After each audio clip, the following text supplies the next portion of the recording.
Halo guys, jumpa lagi dengan saya Sam Gue. Hari ini kita akan bahas mengenai saham Trinity, perintis Trinity Property Tbk. Saham ini pada tanggal 29 Desember kemarin volumenya naik tinggi dan naik cukup tinggi juga 25%.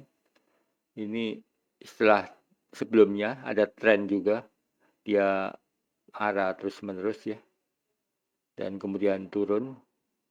Ini penting sekali bahwa ini adalah poin, bisa jadi poin masuk yang ideal gitu ya. Oke, mari kita bahas lebih lanjut ke bagian laporan keuangannya. Kalau kita lihat di sini, total asetnya itu sebetulnya relatif naik ya. Ini selama 2021, 2022 sampai 2025 kuartal 3 ya. Dan propertinya juga turun. Memang kalau dilihat dari sahamnya, ini saham yang tidur lama sekali dan baru 3 bulan ini naik gitu ya. Ada berita-berita penting kenapa mereka ini bisa naik seperti ini. Tapi perhatikan di sini, perubahan manajerial itu sudah kelihatan di sini sebetulnya ya. Dan sekarang sudah mulai makin kencang. Memang harganya sudah relatif tinggi, tapi perhatikan di sini bahwa net income-nya itu sepanjang 2022 sampai 2024 itu selalu negatif dan terakhir itu negatif tinggi sekali, terjadi restrukturisasi dan kemudian mulai naik. eh, ada indikasi ya terjadi backdoor listing di sini dan perhatikan di sini net income-nya mulai membaik. Emang belum bagus tapi kalau melihat belum signifikan maksudnya. Tapi kalau melihat antusiasme investor dengan naiknya sangat tinggi ini ya, ini tanda bahwa saham ini layak di ulas lebih detail.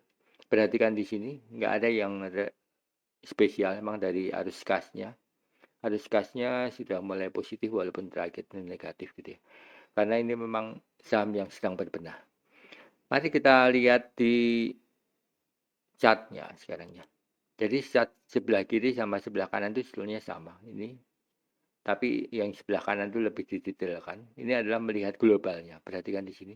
Banyak sekali garis-garis vertikalnya adalah beritanya ya. Menunjukkan bahwa kenaikan ini memang ditopang oleh berita positif. Banyak sekali berita di sini. Ini berita yang utama saja padahal ya. Dan kalau kita lihat ekuitasnya, total asetnya sebetulnya relatif stabil ya walaupun naik sedikit gitu. Dan di sini di bulan Oktober awal-awal nih tanggal 10 kita cek beritanya ya. Sekitar tanggal 10 20 Oktober ya, 10 Oktober 20 Oktober. Kita cek beritanya,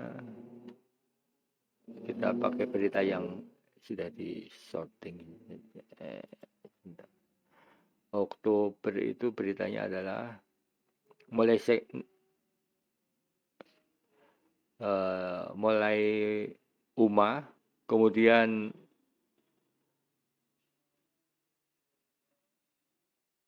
saham ini masuk FCA, ini sudah mulai biasanya saham yang masuk FCA itu ketika pergerakannya dianggap setelah sebelumnya dikenain suspensi biasanya masuk FCA karena pergerakannya tidak simetris dengan kinerjanya, tapi biasanya justru seperti ini karena ada aktivitas di belakang layar sehingga ada bocoran berita dari internal bahwa saham ini sedang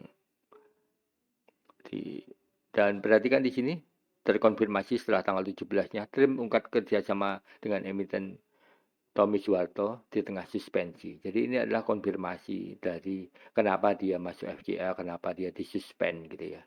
Karena memang suspensi adalah mekanisme untuk melindungi investor karena beritanya belum ada, pergerakannya sudah duluan. Itu sebabnya biasanya Bursa Efek Indonesia melakukan suspend. Dan kalau itu nggak mempan, biasanya dimasukkan ke FCA gitu ya, supaya orang mikir. Karena tidak semua kenaikan memang real, kadang cuma rumor di belakangnya ya. Jadi tapi dengan tanggal 17 Oktober ini terkonfirmasi bahwa memang ada aksi korporasi di sini. Ini baru maksudnya si korporasi formal dan on progress itu memang beda gitu ya. Di sini ditulisnya ancang-ancang tapi di tanggal 17 Agustus ungkap kerjasama. Jadi memang secara administrasi mungkin belum clear. Itu sebabnya biasanya kalau bursa bertanya pada emiten itu jawabannya serba normatif ya. Tidak ada rencana dan sebagainya gitu. Tapi ini sebetulnya eh, harganya sudah mulai naik ya dari situ. Dari harga seratusan di Oktober ini sudah mulai 276. Naik cukup 2 kali lipat. Dan ini masih diteruskan lagi di laba bersihnya. Ini memang mulai positif karena terjadi itu. Dan perhatikan langsung saja kita loncat ke sini ya. Nah, jadi ini sebetulnya eh, silahkan suspend, silahkan capture berita ini karena ini berita-berita penting gitu ya. Kemudian masih arah dan perhatikan di sini.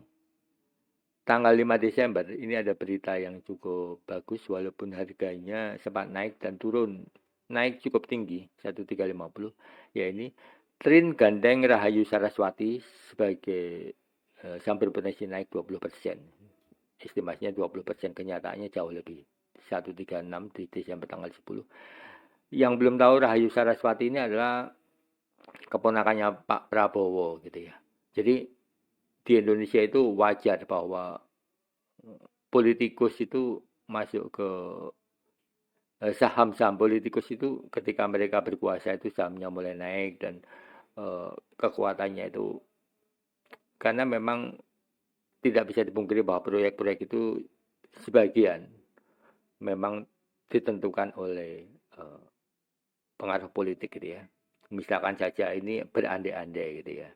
Kalau perusahaan ini milik keponakannya Prabowo ikut tender gitu ya. Tender frekuensi, tender apapun juga pasti sulit untuk menolak. Walaupun mungkin nggak ada tekanan atau apapun juga itu, tapi di Indonesia itu hal seperti itu tuh sudah wajar, nggak perlu ditutupin lagi. Gitu. Nah, tanggal 5 Desember ini berita tentang Rahayu Saraswati ini banyak ya. Ini Prabowo, keponakan Prabowo, keponakan Prabowo. Jadi cukup viral. Itu sebabnya memang benar-benar naik. Kemudian di harga bakal akuisisi 5%. Padahal cuma 5%, tapi memang pengaruhnya banyak gitu ya. Kemudian sampai di tanggal 10 itu adalah puncaknya di 1360. Kemudian mulai terkoreksi lagi 960, 970. Dan tanggal 21 Desember ini hari libur ya, soalnya harganya nggak ada. Dua pengendali Trin alihkan 27 lembar saham. Aksi senyap Trin. Jadi ini jelas-jelas terjadi perubahan pengendali ya.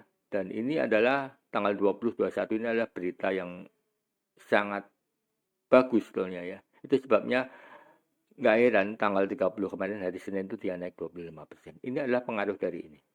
Karena sebelumnya memang libur gitu ya. Jadi terskip gitu. Nah, jadi apakah saham ini masih akan naik? Kalau melihat momentumnya dengan kenaikan 25% nih, saham ini masih akan bagus. Tapi perhatikan juga di sini kapan kita masuk gitu ya. Nah, ini adalah kapan kita masuknya. Karena kalau kita tergesa-gesa, FOMO gitu ya, takut ketinggalan gitu, itu juga nggak bagus tentu saja. Karena setelah naik 25%, esok harinya hampir pasti, walaupun pada akhirnya naik lagi, ada yang profit taking gitu ya. Perhatikan di sini, di analisa lainnya, tetap trend ya. Di sini bullish, bentar, dia lagi update data.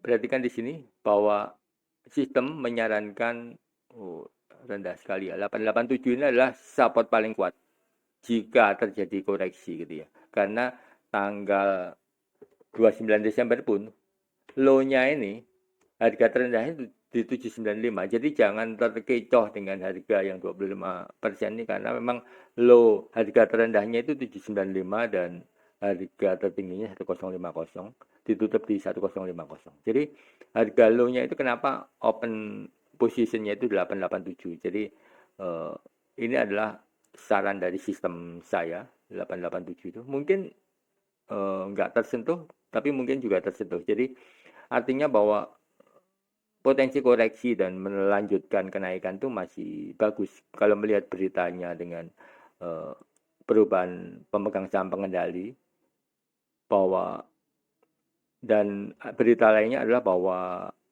saham ini sedang berencana menjalin kerjasama dengan, sebentar ya saya cek, menjalin kerjasama dengan WiFi untuk masuk ke bisnis data center. Sebentar, di mana beritanya ya? Nah ini, ekspansi ke logistik hingga data center. Jadi memang walaupun ini baru wacana, ini sangat mempengaruhi karena kenapa? Ini berita ini seiring masuknya investor baru. Yang salah satunya tadi kita tahu bahwa WiFi ini, data center ini akan bekerja sama dengan WiFi. Nah, di sini ada WiFi mana ya? Ya adalah pokoknya, lupa aja. Taruh di mana. Jadi mana? WiFi itu juga punyanya Hasyim ya. Jadi ini akan jadi bisnis terintegrasi yang akan saling mendukung. Sedangkan WiFi-nya sendiri sebetulnya memang masih ancang-ancang di bawah gitu ya. Jadi seperti itu analisa saham Trin. Akan lebih baik jika menunggu di low-nya karena memang bagaimanapun juga saham ini masih berpotensi walaupun potensi koreksinya cukup tinggi. Tapi untuk naik lagi ke atas itu kalau kita lihat kinerja keuangannya ya. Kita lihat kinerja keuangannya. Sebentar. Kinerja keuangannya itu bisa dibilang sudah lumayan ya. Dan di dua tidak negatif aja ini sudah bagus. Karena memang ini perusahaan ini sedang dalam perubahan struktur manajerial yang kuat gitu ya. Di 2,16 ini nggak bisa dibilang jelek ya earning to price-nya. Karena year on year-nya minus 1,25 dan sekarang 2,16 itu adalah nilai yang cukup bagus menurut saya dan punya peluang untuk naik. Tentu saja kita tidak buy di ujung atasnya gitu ya. Kalau buy di ujung atasnya itu akan serba susah nantinya. Tapi kalau kita buy di bawah, kalau cuma untuk dapat 5% tuh menurut saya cukup gampang. Intinya adalah bahwa kita itu sabar menunggu gitu ya. Dan tahu jamnya. Soal jam ini sudah saya sering bahas berkali-kali. Silakan lihat video saya sebelumnya bahwa ada jam-jam tertentu jam ideal masuk. Oke, thank you. See you next time. Jangan lupa kalau Anda mendapatkan hal yang baik, silakan subscribe video ini. Thank you. See you next time.